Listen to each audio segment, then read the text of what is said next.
on this 2010 through 2017 Honda Accord with the 2.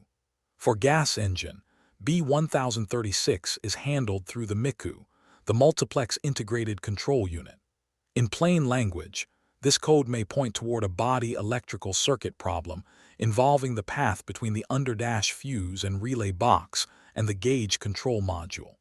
The vehicle may have instrument panel or body electrical symptoms, or it may simply store the code with no obvious complaint. The broad areas to keep in mind are possible wiring resistance, an open circuit, or loose and poor connections in that circuit path. Start by verifying the problem, not by assuming the fault is active.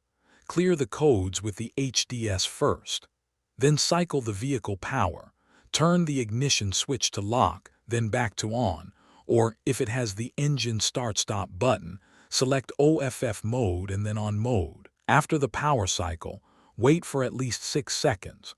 That wait gives the system a chance to rerun the check before you make the call from the scan tool data. Now check for codes again with the HDS and look specifically at whether B1036 came back. If it is indicated again, the diagnostic direction is to repair an open or high resistance in the wire between the underdash fuse and relay box and the gauge control module. If B1036 is not indicated after the retest, treat it as an intermittent failure. The system is okay at this time, so do not force a repair that is not supported.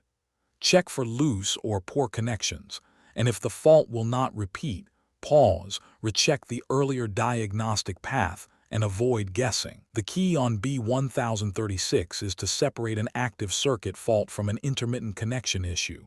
Clear it, cycle power, wait for at least 6 seconds, then let the scan result decide the next move. For more diagnostic training, visit stepdiagnostics.com.